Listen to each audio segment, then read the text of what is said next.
This channel does not promote any violent, harmful, or illegal activities. All content provided by this channel is meant for an educational purpose only. TV9 বাংলায় স্বাগত। আপনাদের সঙ্গে রয়েছে আমি সুমি। চার সন্ধ্যে 6টা মানে 6টা বড় খবরের দিকে সবার প্রথমে নজর রাখবো, তারপর রাজ্যের অন্যান্য গুরুত্বপূর্ণ খবরের দিকে নজর রাখবো। তবে সবার প্রথমে আজকে কোন দিকে নজর রাখতে হবে? সুপ্রিম কোর্ট, দেশের সর্বোচ্চ আদালত। সেখানে বেনজির দৃশ্য দেখলাম আমরা প্রত্যেকে। এসআইআর মামলায় নিজেই সওয়াল করলেন মুখ্যমন্ত্রী।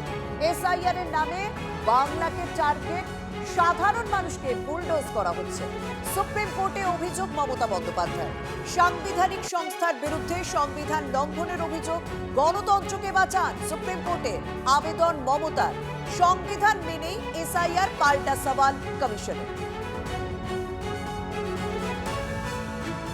দ্বিতীয় বড় খবরের দিকে নজর রাখি। কোনো বৈধ ভোটার বাদ যাক, আমরা চাই না। জীবিতকে মৃত দেখানো হোক, সেটাও চাই না। এসআইআর মামলার শুনানিতে মন্তব্য সুপ্রিম কোর্টের প্রধান বিচারপতি। একই সঙ্গে নামের বানান সংক্রান্ত সমস্যার কথা উঠে এলো প্রধান বিচারপতির কথায়। শুনানিতে কেন তলব জানার অধিকার আছে। আপনি একটি টিম দিন যারা কমিশনে ডেপুটেশনে কাজ করবে, নামের বানান ভুলের বিষয় দেখবে সেই টিম। পরামর্শ সুপ্রিম কোর্টের প্রধান বিচারপতি। এবার তৃতীয় ব্রেকিং নিউজের দিকে নজর রাখি। ভিন রাজ্যে এসআইআর এর কাজে আধিকারিক নিয়েও রাজ্য এবং কমিশন সংঘাত চরমে। রাজ্যের পাঠানো আধিকারিকদের নামের তালিকা খারিজ করেছে কমিশন। স্বরাষ্ট্র সচিব সহ সিপিদের ট্রেনিং এ ডেকে পাঠায় কমিশন।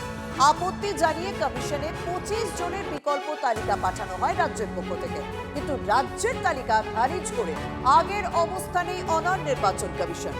এবার চতুর্থ ব্রেকিং নিউজের দিকে নজর রাখি। স্বর্ণ ব্যবসায়ী স্বপন কামিল্লা খুনে অভিযুক্ত হলেও চার্জশিটের নাম নেই রাজগঞ্জের অপসারিত বিডিও প্রশান্ত বর্মনের। আজ বিধাননগর আদালতে স্বর্ণ ব্যবসায়ীকে অপহরণ করে খুনের মামলায় চার্জশিট জমা করা হয়। রাজগঞ্জের অপসারিত বিডিও প্রশান্ত বর্মনের নাম কেন নেই চার্জশিটে, কোন জাদু বলে নেই, সেই বিষয়টা কিন্তু ইতিমধ্যেই উঠে এসেছে। তাকে পলাতক দেখানো হয়েছে। খুনের পর দেহ তোলার সময় সিসি ক্যামেরায় দেখা গিয়েছে তৎকালীন বিডিও প্রশান্ত বর্মনকে।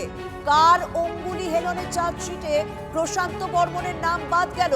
স্বাভাবিকভাবেই প্রশ্ন উঠছে। পঞ্চম বড় খবরের দিকে নজর রাখবো। কলকাতায় জরুরি অবতরণ তুরস্ক এয়ারলাইন্সের। তুরস্ক এয়ারলাইন্সের বিমানে আগুন আতঙ্কে জরুরি অবতরণ হয়। কাঠমান্ডু থেকে ইস্তানবুল যাচ্ছিল বিমানটি। বিমানে 236 জন যাত্রী ছিলেন। নিরাপদে বিমান থেকে নামিয়ে আনা হয় যাত্রীদের। এবার শেষ ব্রেকিং নিউজের দিকে নজর রাখি। হাওড়া ব্রিজ, সেই হাওড়া ব্রিজের রক্তাক্ত দেহ উদ্ধার হলো। গতকাল রাতে এক ব্যক্তির দেহ উদ্ধার হয়েছে। হাওড়া ব্রিজে খুন করা হয়েছে নাকি নিছকই দুর্ঘটনা, তা তদন্ত করে দেখছে ইতিমধ্যে পুলিশ।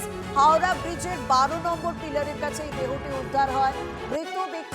মৃত ব্যক্তির পরিচয় জানার চেষ্টা চালানো হচ্ছে।